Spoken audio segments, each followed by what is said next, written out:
এই বাচ্চা আমি কিনবো 2 লাখ 5 লাখ না আমার বাসা না না না 5 লাখ না 10 লাখ না 10 লাখে দেওয়া উচিত 10 লাখ না 10 লাখ নগদ ক্যাশ না এই চেক নিয়ে এসে দাও ডয়ারের মধ্যে চেক 10 লাখ না আমার ভাই আনে কি 15 লাখ আর 15 লাখ 15 লাখ আমার 15 লাখ 15 লাখ 15 লাখ হ্যাঁ আমার দুটো শুরু করে অঞ্চল লিখে দেয়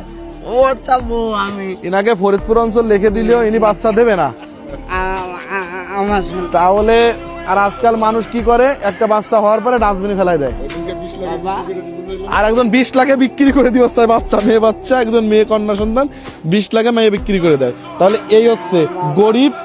আর বড় লোকদের মধ্যে তফাৎ